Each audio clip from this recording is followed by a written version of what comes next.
नमस्कार. सामनाच्या या विशेष मुलाखतीमध्ये आपल्या सगळ्यांचं स्वागत आहे. मंगल देशा, पवित्र देशा, महाराष्ट्र देशा अशी आपल्या महाराष्ट्राची ओळख आहे.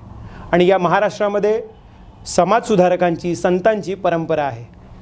असाच विविध प्रश्नांवर आपण एक समाजभान जागृत व्हावं म्हणून भेटत राहणार आहोत. त्यात आज आपण पहिले व्यक्ती ज्यांना भेटणार आहोत ते आहेत आपले बुलढाण्याचे प्रोफेसर दत्तात्रय लहाने सर, जे विधवा पुनर्विवाहासाठी खूप मोठी चळवळ बुलढाण्यामध्ये चालवत आहेत आणि बुलढाण्यासह ते राज्याच्या कानाकोपऱ्यामध्ये त्यांचा हा जो विचार आहे तो विचार घेऊन जाऊ पाहत आहेत. खरं तर ही चळवळ फार आधी म्हणजे जवळपास 100 वर्षांपूर्वी आपल्या महाराष्ट्रामध्ये सुरू झाली, पण त्या चळवळीचं एक पुनरुज्जीवन किंवा त्या चळवळीवर थोडीशी ती चळवळ मागे पडली असं आपण म्हणता येईल. तर त्या चळवळीकडे पुन्हा एकदा लक्ष वेधण्यासाठी आणि त्या प्रश्नावर ज्वलंत भाष्य करण्यासाठी, लोकांना जागृत करण्यासाठी आणि समाजभान जागृत व्हावं यासाठी सर प्रयत्न करतात. त्यांचं आपल्या स्टुडिओमध्ये आज आपण स्वागत करतोय. सर नमस्कार. नमस्कार सर. तुम्ही एक वेगळा मुद्दा, तसं म्हटलं तर हा 100 वर्षापासून चालत आलेला मुद्दा आहे, पण आत्ताच्या काळामध्ये ज्या प्रश्नांची चर्चा होते त्या काळामध्ये तुम्ही हा प्रश्न वेगळ्या पद्धतीने मांडताय, वेगळ्या पद्धतीने तो उचलला आहे. तर विधवा पुनर्विवाह ही जी कन्सेप्ट आहे, ही जी संकल्पना आहे, या संकल्पनेकडे तुम्ही कसे वळलात? तुमच्या जडणघडणीतून हे सगळं आलं की कसं आलं, त्याची थोडीशी आम्हाला एक पार्श्वभूमी सांगा. खरं म्हणजे सुरुवातीला मी सामनांचे आणि आपल्या सगळ्यांचे खूप खूप आभार मानतो की राजेशजी देशमाने यांनी आमच्या कार्याची दखल घेतली आणि हा विधवाविषयक प्रश्न तो आपल्यापर्यंत पोहोचवला आणि आता तुमच्या माध्यमातून हा प्रश्न संपूर्ण महाराष्ट्रामध्ये निश्चितपणे पोहोचणार आहे. खरं म्हणजे ही चळवळ कशी राबवली याबद्दल जर सांगायचं झालं तर सगळ्यात पहिले तर मला थोडंसं सुरुवातीपासूनच सामाजिक कार्याची आवड निश्चितपणे होती आणि त्यामुळं कुपोषण निर्मूलन असो, इतर काही सामाजिक कार्य असो हे करत असतो आणि काही राजकीय पक्षात काम करता. मी शिवसेनेत काम करत होतो, राष्ट्रवादीत काम करतो आहे. म्हणजे ते वंदनीय बाळासाहेब ठाकरे साहेब, आदरणीय शरद पवार साहेब यांचेसुद्धा एक 20% राजकारण, 80% समाजकारण ही एक संकल्पना आहे आणि त्यामुळं सामाजिक वसा पहिलाच होता. पण जेव्हा या चळवळीकडे वळण्याचं कारण असं, मी जिल्हा परिषद सदस्य झालो आणि माझ्या जिल्हा परिषद सदस्य त्या मतदारसंघामध्ये कुठेतरी आपला एखादा घटक आपल्याजवळ असावा या उद्देशानं मी तिथे त्या मतदारसंघापुरता पहिले एक विधवा घटस्फोटित महिलांच्या संदर्भातला एक रक्षाबंधनाचा कार्यक्रम घेतला आणि त्या माझ्या एका जिल्हा परिषद सर्कलमध्ये जवळपास 1200-1300 महिला रक्षाबंधनच्या कार्यक्रमाला आल्या, ज्या विधवा आहेत, अशा विधवा आणि घटस्फोटित महिला त्या आल्या. मग त्या दिवशी तो कार्यक्रम तर झाला, पण त्या दिवशी माझं मन थोडंसं सुन्न होऊन गेलं की या 1200-1300 महिलांमध्ये जवळपास 500-600 महिला अशा आहेत की ज्यांचं वय कोणाचं 20 वर्ष आहे, कोणाचं 25 वर्ष आहे, कोणाचं 30 वर्ष आहे आणि एखाद दुसरं लेकरू त्यांना आहे आणि त्या विधवा आहेत, घटस्फोटित आहेत आणि त्या लग्नाचा विचार करत नाही. मी त्यांच्याकडे बघून मला कल्पना आली की हा माणसाचं ॲव्हरेज आयुष्य जर आपण पाहिलं तर 70 वर्षाचं आयुष्य आहे आणि या महिलांनी तसंच आयुष्य जगावं का, असं मला हे वाटलं. आणि मग मी त्याच्यावरती 2-3 महिने सातत्याने विचार करत राहिलो की हे असं का, हे का होतं, का नाही करत ते लग्न, का हे होतं आहे. मग त्याचं कारण शोधण्याचा प्रयत्न केला आणि काय असेल तसं मी डायरेक्ट 11 एप्रिल 2023ला महात्मा फुले आणि डॉक्टर बाबासाहेब आंबेडकर जयंतीच्या निमित्तानं मी असं म्हटलं की या महापुरुषांनी त्या संदर्भात काम केलं आहे, ते आपण आता विधवा पुनर्विवाहाच्या संदर्भात आपण विचार करू आपण काम. आणि मी तो त्या दिवशी 11 एप्रिलला विधवा घटस्फोटित महिलांचा महिलांचा परिचय व समुपदेशन मेळावा ठेवला, जाहीर करून टाकला. बरोबर. आणि जाहीर केल्यानंतर मग थोडंसं मलाही भीती वाटायला लागली की आपण आता कसं कोणाला म्हणायचं तू लग्न कर, तू असं होईल, हे कसं होईल. माझ्या जवळचे कार्यकर्ते होते ते मला बोलायला लागले, सर तुम्ही काही विचारांना सगळं काम करता, लगेच हे करून टाकलं. मी त्यांना सांगत होतो तुम्ही गावागावात जाऊन बोला, ते काही होत नव्हते. मग तरी पण मी म्हटलं आता आपण जाहीर केलेलं आहे जे होईल ते बघू, आपण काय होतं ते करायचं आहे. आणि मग गावागावात जाऊन गेल्या, दोंड्या दिल्या, काही पत्रकं वाटले वगैरे, सगळे सोशल मीडियाच्या माध्यमातून हे झालं. पण सांगायला आनंद असं वाटतो की त्या दिवशी जवळपास 165 महिला त्या कार्यक्रमाला आल्या आणि 200-250 पुरुष पण आले. अच्छा. त्या कार्यक्रमाला आले. आणि त्या दिवशी मला कळलं की अरे बापरे, हा म्हणजे ह्या आल्या म्हणजे हा कार्यक्रम आपला सक्सेस झाला आहे. आणि लोकांनी त्या दिवशी सर्वच महिलांनी नोंदणी केली नाही. एक 50-55 महिलांनी नोंदणी केली की आम्हाला करायचं आहे पुनर्विवाहासाठी नोंदणी केली. त्यामध्ये काही महिला अशा होती की त्यांना, त्या विधवा होत्या पण त्यांना मूल नव्हतं, काहींना मूल होतं पण ते लहान होते.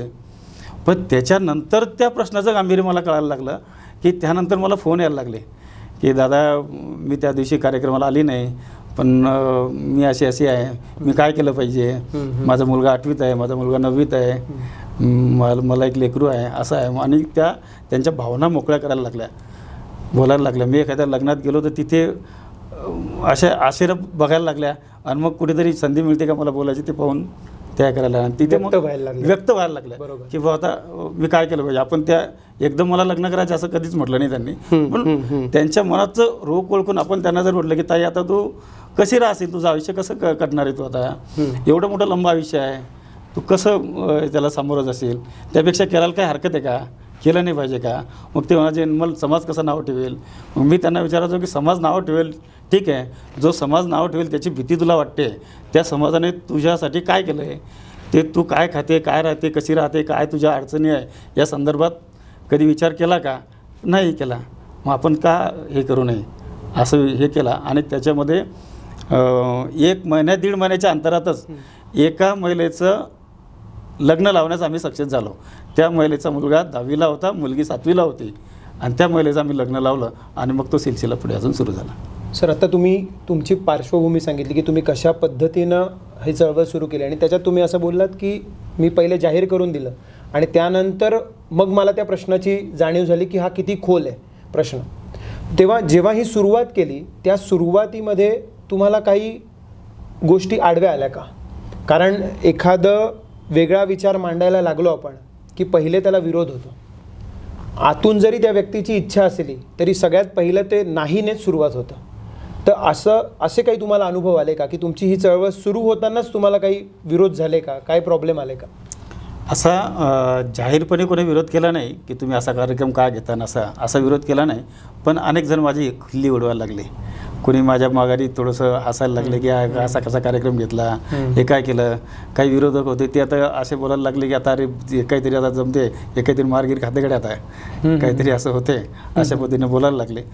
एक जण स्वतः फोन करून तो बोलला की म्हणजे त्यांना चेष्टेनं बोलला की महर्षी कर्वेनं तसं केलं होतं, विधवेसोबत लग्न तसं तुम्ही करून टाका, असा तो बोलला. मी 1-2 दिवस थोडंसं अपसेट झालो.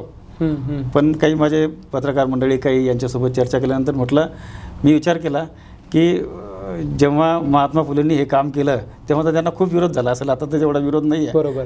कुणी उघडपणे तर बोलायला तयारच नाही आहे. बरोबर. पण अनेक लोकांनी कार्यक्रम झाल्यानंतर मग लोकांनी खूप हे केलं, पण म्हणजे तोपर्यंत कोणी बोललं नाही का असा कार्यक्रम आहे. पण जेव्हा कार्यक्रम पार पडला त्याच्यानंतर मग लोकांनी त्याला खूप ॲप्रिशिएट केलं. या कार्यक्रमाला तुम्ही जेव्हा सुरुवात केली तर सगळ्यात महत्त्वाचं असतं की स्त्री एकटी नाही आहे, तिच्याबरोबर तिचं कुटुंब आहे. एकतर तिला व्यक्त व्हायला लागतं, परत तिचा जो संबंध ज्या घरातल्यांशी आहे त्या घरातल्यांना पण त्या गोष्टीशी जोडावं लागतं. तुम्ही या कुटुंबांशी कसे काय जोडला गेलात आणि त्यांना कसं काय समजवलं की हा प्रश्न फार ज्वलंत आहे आणि ह्याचा विचार झाला पाहिजे? कारण बऱ्याचदा असं होतं की स्त्रीची इच्छा असेल पण कुटुंबाची नसेल तर, किंवा काही ठिकाणी असंही होऊ शकतं. म्हणजे आता बराचसा काळ शहरांमध्ये तरी बराच बदललेला आहे की तिथे घरातून सांगितलं जातं की काय बाबा याचा विचार करावा का, पण मग स्त्री तयार नसते. तर अशा प्रसंगांमध्ये तुम्ही कसं काय काम करतात, तुम्ही कसं काय समुपदेशन करता? काय होतं, जेव्हा आम्ही असा हा विचार मांडला तेव्हा जिथे जिथे आम्हाला असं लक्षात आलं किंवा इथे आहे आणि त्यांच्या आईवडिलांना सांगण्याचं गरज आहे. काही काही ठिकाणी त्या महिलांनी फोन करून सांगितलं की तुम्ही आमच्या आईवडिलांना सांगा, माझी इच्छा आहे पण हे होत नाही. मग आम्ही त्यांच्या घरी जाऊन त्यांना असं नाही सांगितलं की हे यांची इच्छा आहे, पण त्यांना हे सांगितलं की या ताईचं चांगलं झालं तर तुम्हाला काय अडचण आहे. तिला मग तिथे मोठा प्रश्न निर्माण होतो का यांच्या खरं म्हणजे यांच्या लग्नाच्यामध्ये आड येणाऱ्या 2-3 गोष्टी ह्या आहेत. नंबर 1 पहिलं समाजमन. समाजमन असं की आपल्या समाजामध्ये अजूनही अशी प्रथा आहे की एखाद्या महिलेला एखादं दुसरं लेकरू जर झालं तर मग तिचं वय किती असो, ती 18 वर्षाची असो, 20, 22ची असो, काही असो, तिनं लग्न करायचं नाही. विधवा झाली तर तिनं बिलकुल लग्न करायचं नाही. तिनं दुसऱ्या लग्नाबद्दल विचार करणं सुद्धा पाप आहे, असा समज बऱ्याच ठिकाणी अजूनही खेड्यापाड्यात आहे. मग तो जो आहे तो समज काढायचं काम आम्ही निश्चितपणे त्या घरात जाऊन केलं की नाही. हा असं समज नाही, असं कुठेच लिहिलेलं नाही की तिनं लग्न करू नये किंवा येऊ नये. मग पुढचा प्रश्न यायचा की तिच्या मुलाचं काय, तिच्या मुलाचं काय. आणि महिलांना, ती महिला एखादी महिला लग्न करत नसेल तर तिचं मूळ कारण जर कोणतं असेल तर पहिलं एक मूळ कारण आहे की तिच्या मुलांमध्ये असलेला जीव, की माझ्या मुलाचं काय होईल. मी जर केलं, माझ्यापेक्षा स्वतःपेक्षा मुलांवर प्रेम करणाऱ्या आई आहेत, त्यांना स्वतःच्या जीवाची पर्वा नसते पण मुलांची असते. बरोबर. मग या मुलांचं काय. तर आम्ही कन्सेप्टच ती राबवली की मुलांना सोडून जायचं नाही, तुम्ही मुलं तिथे सोडायचे नाही, ते मुलं तुमच्यासोबतच राहणार आहे. आणि त्या महिलांचं असं त्यांचं समुपदेशन असं केलं की ताई, तू कितीही चांगली वागली तरी या मुलांना वडिलाचं प्रेम नाही देऊ शकत. मग तू जर लग्न केलं तर या मुलांना तुझं तर प्रेम मिळणारच आहे, पण वडिलाचं सुद्धा प्रेम मिळणार आहे. म्हणजे दोन्ही त्या संदर्भात. आणि मग जेव्हा तिला असं वाटत होतं, जेव्हा हे होतं की माझ्या मुलाचं चांगलं होणार आहे, त्यांना पण प्रेम मिळणार आहे, तेव्हा ती आनंदाने तयार होत होती त्या गोष्टीसाठी. असं तर एक असाही विचार आहे की जेव्हा आपण असं म्हणतो की काही लग्नानंतर काही वर्षातच असं काही घटना घडल्या तर त्यावेळेस एखादी व्यक्ती तयारही असते, पण जिचा संसारच, म्हणजे जसं आपण मगाशी बोललात, पण जिचा संसारच 15 ते 20 वर्षापेक्षा जास्ती काळ तिथे गेलेला आहे, त्या घराशी ती एकरूप झाली. आणि ती एकरूप झालेली असताना, म्हणजे आता मुलं मोठी झाली आहेत, तिथेच ती वाढलेली आहेत, हे आहेत. मग अशा ठिकाणी जेव्हा एखादी स्त्री जर म्हणत असेल की मला नाही करायचं आहे, पण त्याच वेळेस अशा ठिकाणी कुचंबणा होत असेल तर त्याला तुम्ही कसं काय उत्तर देतात किंवा त्यांना कसं काय समजवतात. सर, आता पहिली गोष्ट तर माझं असं म्हणणं आहे, म्हणजे मी या विचाराचा माणूस आहे की एखाद्या वेळेस कमी वयात माणसाला जी आहे ना ती जोडीदाराची गरज असतेच, पण ती नसली तरी त्यावेळेस त्याला कमवण्याची करण्याची हिंमत असते आणि तो अर्थार्जन करण्याची हिंमत असते, तो करू शकतो. पण जसं जसं वय वाढत जाते तसे आपल्याला व्याधी पण लागत जातात आणि मन आपलं कमकुवत होत असतं. तेव्हा मानसिक समाधानासाठी, मानसिक भावना शेअर करण्यासाठी जोडीदाराची गरज निश्चितपणे लागत असते. म्हणजे हे आपण जे म्हणतो की ती वय झालं म्हणून तिचं लग्न नाही, पण जसं जसं वय होतं तसं जास्त जोडीदाराची गरज लागते, असं माझं मन आहे, माझं मत असं आहे. हे एक झालं. दुसरा, किंवा त्यांचा जो अपमान होतो हे होतं, या विषयावर खरं म्हणजे आम्ही 4 विषयावर याच्यामध्ये काम करतो. म्हणजे मी जेव्हा हा पहिला मेळावा घेतला त्याच्यानंतर मला काही महिलांचे फोन हे पण फोन आले असे की सर, केवळ लग्न हाच आमचा काही प्रॉब्लेम नाही आहे, केवळ लग्न हा आमचा प्रॉब्लेम आहे, याच्यापेक्षा अजून काही प्रॉब्लेम आमचे आहेत, अजून काही समस्या आहेत. मग मी ते करत असताना मी असा विचार केला की यांच्या काय समस्या आहेत, आपण ते पाहायला पाहिजे, हे केलं पाहिजे. मग त्याच्यावर अजून थोडासा 2-4 महिने विचार करून मग आम्ही, मला वाटतं 10 डिसेंबरला पहिली एक विधवा घटस्फोटित महिला परिषद घेतली आणि त्यातून मग त्यांच्या समस्या इतक्या मोठ्या पुढे आल्या की त्याचा पाडा वाचणं खूप हे होतो. म्हणजे आपण आता म्हणजे जे बोलतोय त्याच्यामध्ये मला असं जाणवतं की विधवा पुनर्विवाह हा एक भाग झाला त्याचा फक्त, पण विधवा सन्मान हा त्याचा दुसरा भाग आहे आणि जो फारसा चर्चेत येत नाही. कारण विधवा म्हणून तिला अनेक प्रकारच्या कुचंबणांना सामोरं जावं लागतं. तर विधवा सन्मानासाठी काय करतात, कारण अनेकदा असं होतं, तर शहरामध्ये जर आपण बघायला गेलं तर शहरामध्ये प्रथा पद्धती बऱ्याचशा कमी झाल्यात, मागे पडल्यात शहरांमध्ये, मोठ्या शहरांमध्ये.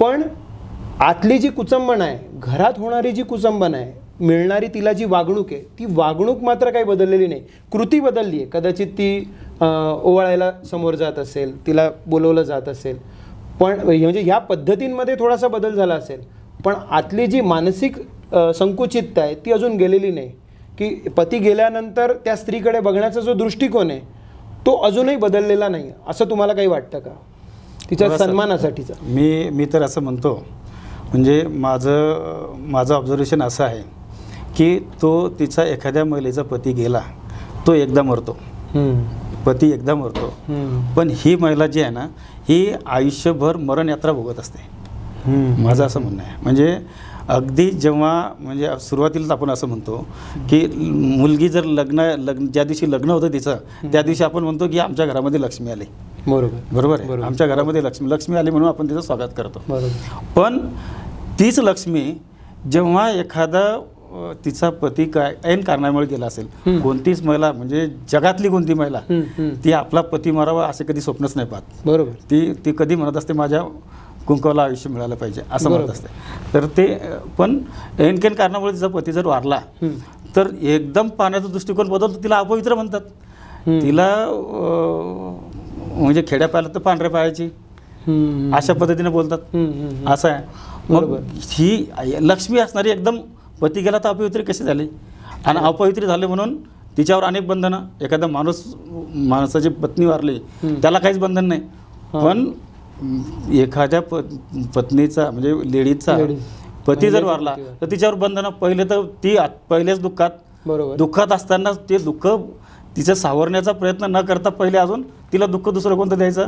पहिली गोष्ट बांगड्या फोडून टाकायच्या, मंगळसूत्र काढून टाकायचं, कपाळाचं कुंकू पुसून टाकायचं, पायातले जोडवे काढून टाकायचे. हे झालं की लगेच कोणत्याच धार्मिक कार्यात सहभाग नाही करू द्यायचा. म्हणजे मला एका महिलांनी सांगितलं की आपल्याकडे महालक्ष्मीची पूजा असते, महालक्ष्मी पूजेत सगळं स्वयंपाक करायचा पण दिवे करायचं आणि दिवे लावायचं काम तिला नाही, आरती घ्यायचं काम तिला नाही, राहून तू चालत नाही का, तर तू सुवासीन नाही. म्हणजे असा आणि असा जो अपमान आहे हा प्रत्येक ठिकाणी, मग धार्मिक कार्यात असेल, शुभ कार्यात असेल. तुम्ही आता म्हटलं की ओवाळा, तर हे फक्त शहरामध्ये सुशिक्षित स्त्रिया ज्या स्वतःहून डेअरिंगबाज आहेत, स्वतःहून करणारे आहेत, ज्यांना त्यांची भीती वाटते की मी जर हिला म्हटलं तर ही काय मला, त्या स्त्रीला फक्त तेवढा मान सन्मान तेवढा मिळू शकतो. पण बाकीच्यांना तर पदोपदी त्यांना की तू विधवा म्हणून तू हे करायचं नाही, तू असे म्हणून ते करायचं नाही, असं त्यांना मानलं जातं. मग त्याच्यासाठी खऱ्या अर्थानं आम्ही ही महिला परिषद घेतली, त्यातून हे केलं आणि त्यातून समाजमन बदलण्याचा प्रयत्न केला. त्यामध्ये पुरुषांना सुद्धा आमंत्रित केलं की यांचा काय दोष आहे आणि ही प्रथा आपण कशासाठी करतो. या प्रथेला कुठे धार्मिक आधार नाही आहे, वैज्ञानिक आधार नाही, कोणताच आधार नाही, कोणत्या पोथी पुराणात कुठेच हे लिहिलेलं कुठे आपल्याला सापडत नाही. आणि आपले जे महापुरुष आहेत, म्हणजे ज्या जिल्ह्यामध्ये मी राहतो त्या जिल्ह्याच्या राजमाता राष्ट्रमाता जिजाऊ माँसाहेब यांनी त्या काळात सतीची चाल बंद केली. त्यासाठी त्यांनी स्वतःचे वडील वारले तर आईला सती जाऊ दिलं नाही आणि स्वतः त्या सती गेल्या नाही, शहाजीराजे वारले तरी. आणि आपल्या मुलाच्या राज्याभिषेकाच्या वेळेस त्या स्वतः तिथे हजर होत्या. म्हणजे त्यांनी कोणतीच प्रथा त्यावेळेस पाळली नाही. मग हे आपण का पाळता, समाजानेही का पाळली पाहिजे, हे समाजाचं प्रबोधन करण्याचा प्रयत्न आम्ही निश्चितपणे या परिषदेच्या माध्यमातून केला. सर, आत्तापर्यंत या विधवा परिषदा कुठल्या कुठल्या भागात झाल्या आहेत, किती झाल्या आहेत आणि त्यांना मिळालेला प्रतिसाद कसा आहे, तुम्ही काय सांगा? सर, सगळ्यात पहिली विधवा परिषद जी आहे ती आम्ही 10 डिसेंबरला बुलढाण्यामध्ये घेतली. माननीय कलेक्टर साहेब किरण पाटील साहेब त्याला हजर होते, आमचे माजी मंत्री डॉक्टर राजेंद्रजी शिंगणे साहेब त्याला हजर होते. आणि तोही मला असा हे आपण करणारे कार्यक्रम वेळेवरचे, म्हणजे हे कार्यक्रम पहिले केलेच नाहीत, याला प्रतिसाद कसा मिळेल माहीत नव्हता. बरोबर. परंतु त्या याला प्रत्येक परिषदेला 1000-1500 महिला त्या कार्यक्रमाला उपस्थित राहिल्या, पुरुष वर्गही उपस्थित राहिले. त्यांचं दुःख त्या ठिकाणी त्यांनी मोकळं केलं, त्यांना हक्काचं एक व्यासपीठ मिळालं. आणि मग त्याच्यातून म्हणजे तिथे एक परिषद झाली. त्याच्यानंतर सिंदखेड परिषद घेतली आम्ही, दुसरी परिषद. तिसरी परिषद चिखलीला घेतली 3 जानेवारीला आणि मोताळ्याला घेतली आता 30 तारखेला मागच्या महिन्यात. म्हणजे अशा 4 परिषदा आम्ही घेतल्या. या संदर्भात काम करत असताना 4 परिषदा, एक सामूहिक पुनर्विवाह सोहळा आणि बाकी इतर कार्यक्रम तेही सांगतो मी तुम्हाला.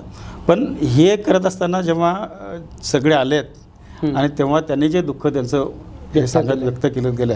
अक्षरशः किरण पाटील साहेब त्या दिवशी भारावून गेले, सिंगणे साहेब त्या दिवशी भारावून गेले की इतकं या महिलांचं दुःख असू शकते हे आम्हाला आज कळालं.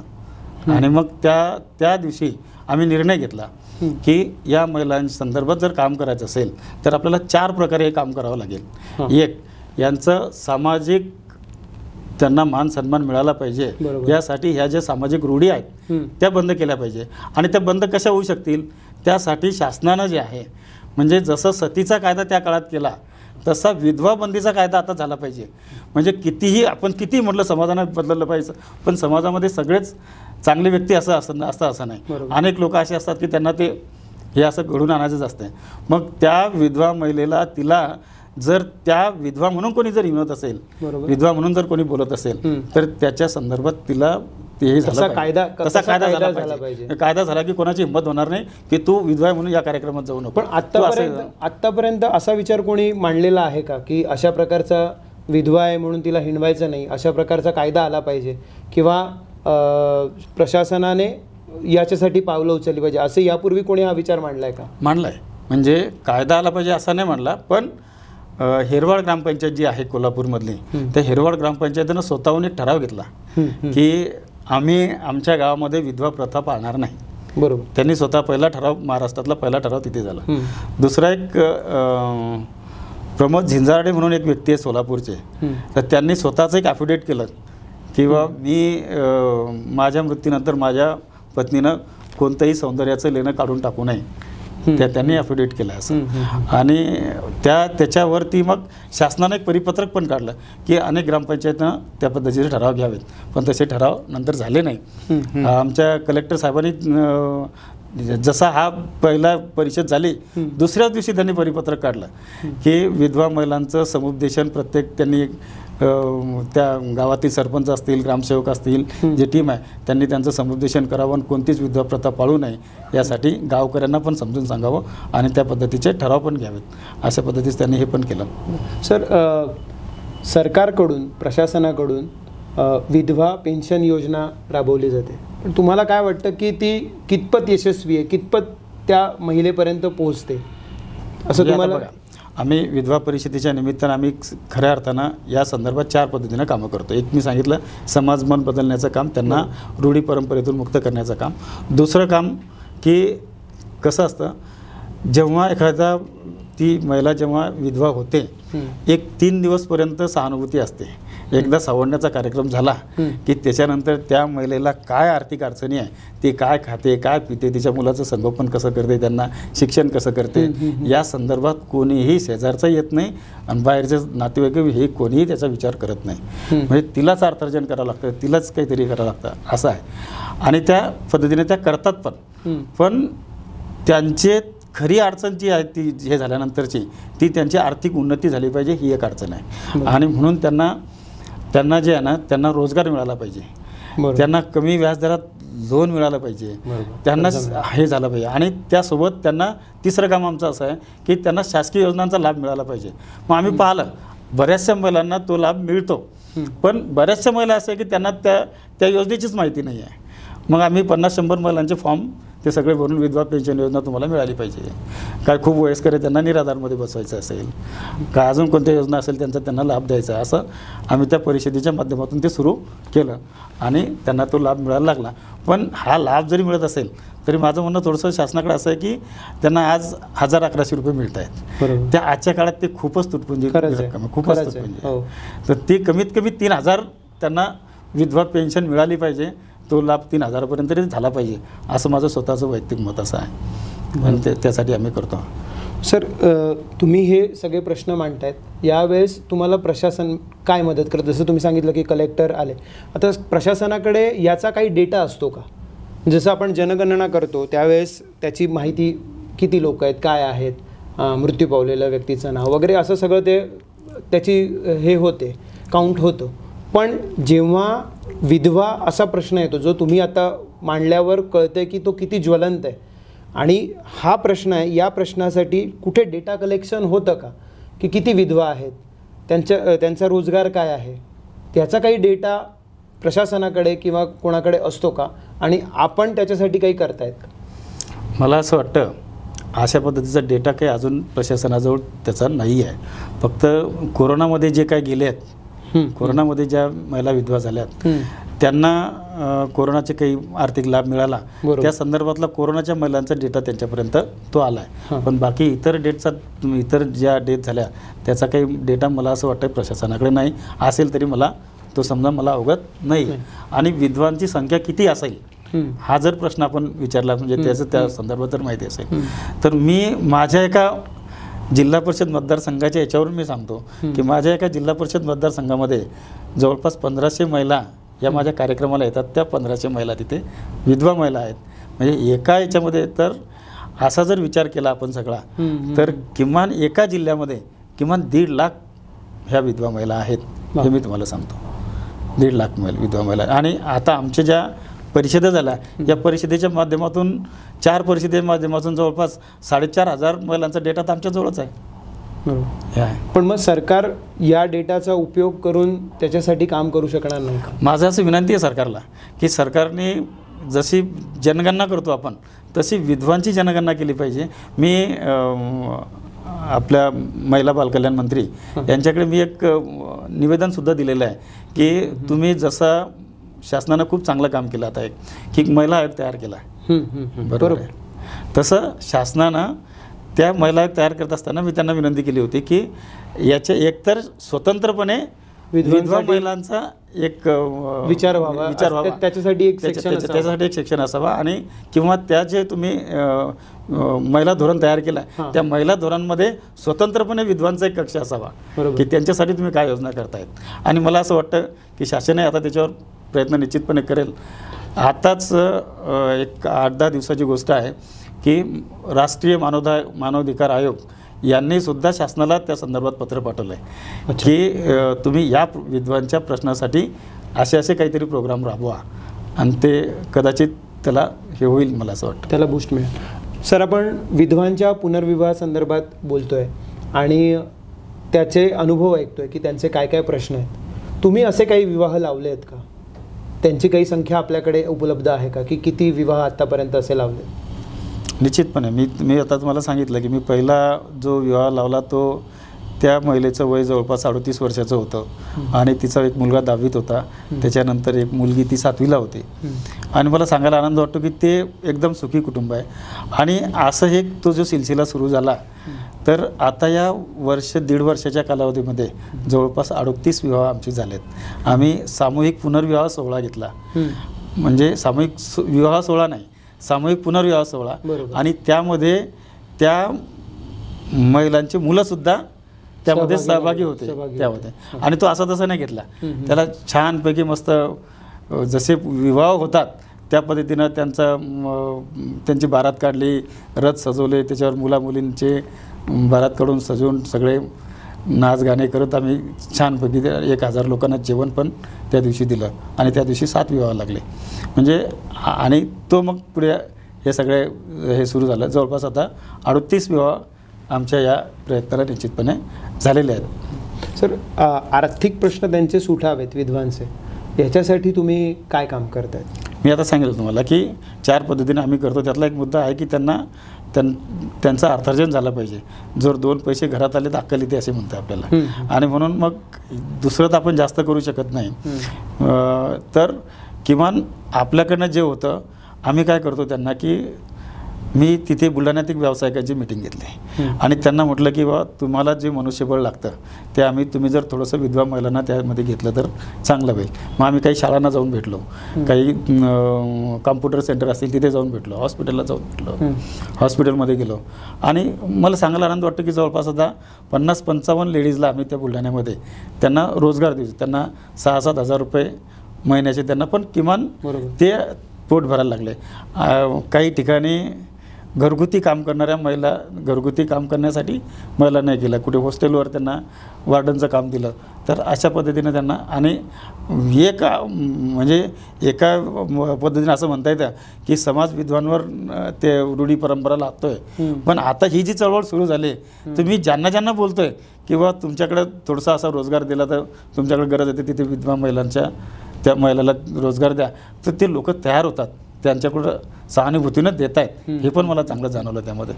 बरोबर. सर, विधवांचा पुनर्विवाह करताना सरकारकडून तुम्हाला काही अपेक्षा आहे का? प्रशासनाकडून तुम्हाला काही अपेक्षा आहेत? निश्चितपणे आहे. मी म्हणजे आता विधवांचे विवाह का होत नाही त्याचे 2-3 कारणं मी तुम्हाला सांगितलेत आणि तेही सांगतो की एक त्यांना समाजमन आहे, दुसरं त्यांना मुलांची चिंता असते, तिसरं एक असतं की बा तो एखादा पती जो असतो तो खूप व्यसनाधीन असतो आणि त्यामुळे त्यांना इतका त्रास झालेला असतो की त्यांना पुन्हा लग्न करण्याची इच्छाच होत नाही, असं आहे. तर हे सगळं बदलून त्यांनी केलं पाहिजे.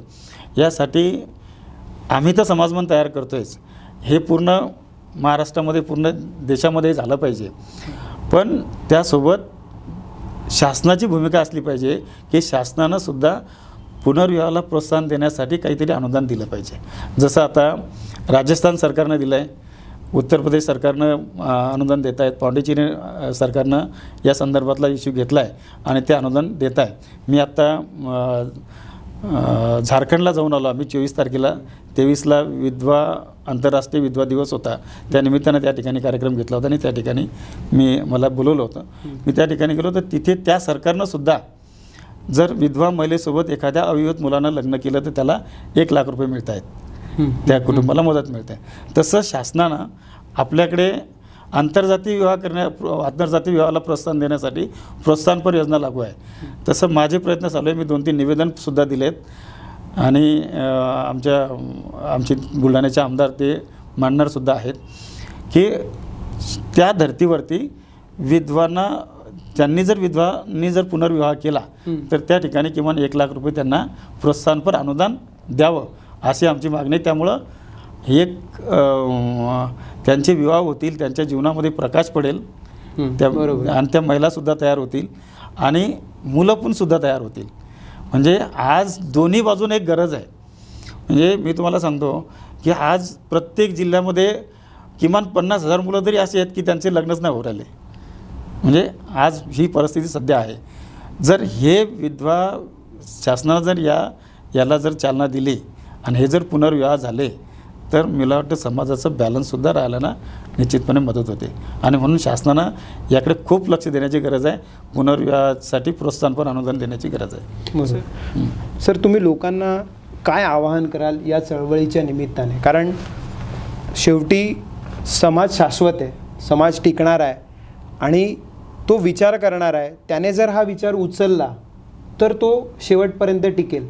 तर तुम्हाला काय अपेक्षा आहे? तुम्ही काय आवाहन कराल की समाजाने याला कसं बघितलं पाहिजे?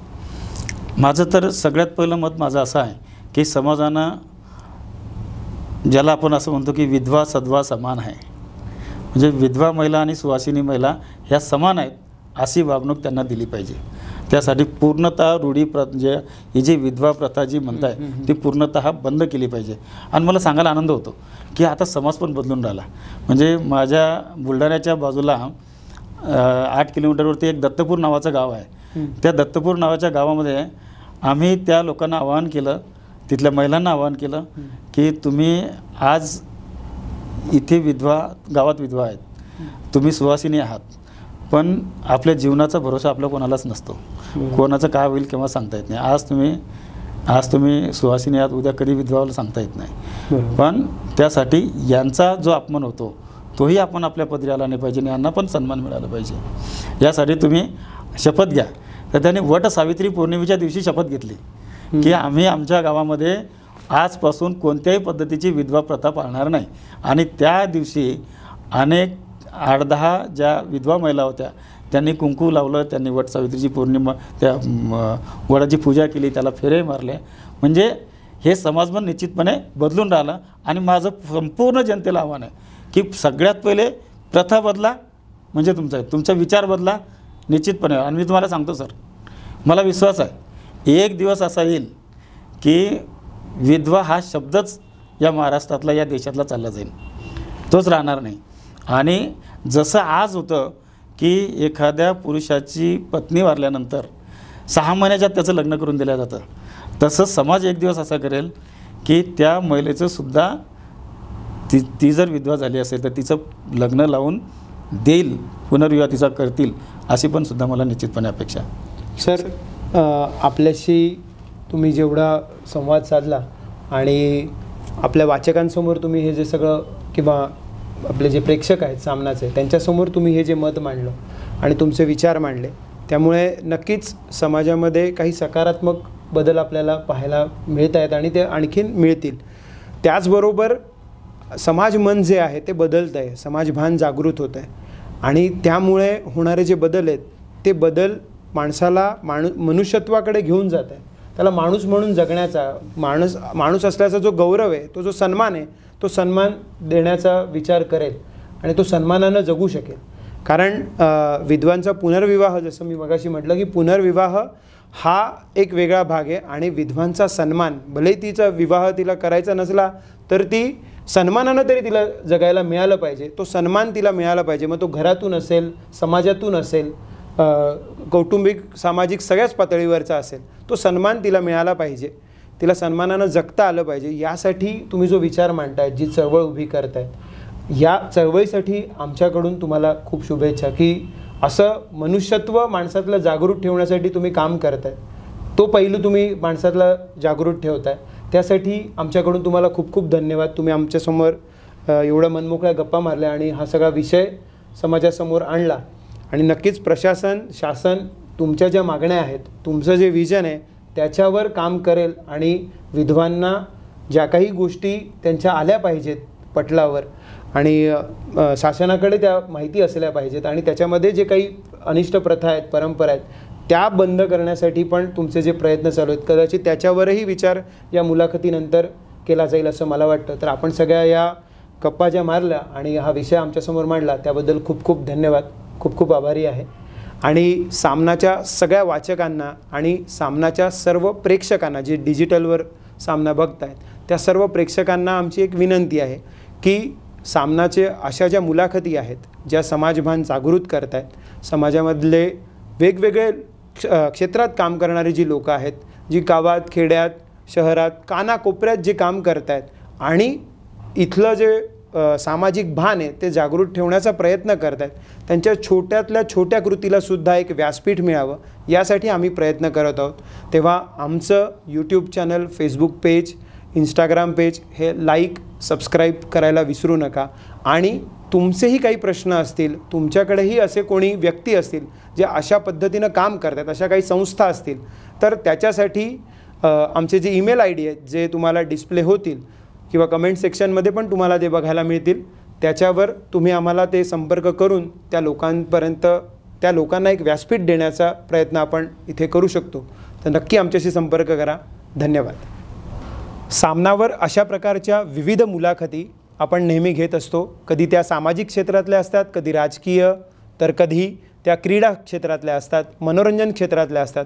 अशा विविध क्षेत्रांमधल्या मुलाखती, तिथल्या वेगवेगळ्या लोकांची ओळख करून घेण्यासाठी आणि असे वेगवेगळे व्हिडिओ पाहण्यासाठी तुम्ही सामनाचं यूट्यूब पेज लाईक करा, सबस्क्राईब करा. आम्ही फेसबुक, इंस्टाग्राम या सोशल प्लॅटफॉर्मवर सुद्धा उपलब्ध आहोत. ट्विटरवर सुद्धा आम्हाला फॉलो करायला विसरू नका. आणि आमचं डिजिटल प्लॅटफॉर्म samna.com याला नियमित भेट द्या आणि अपडेट राहा. धन्यवाद.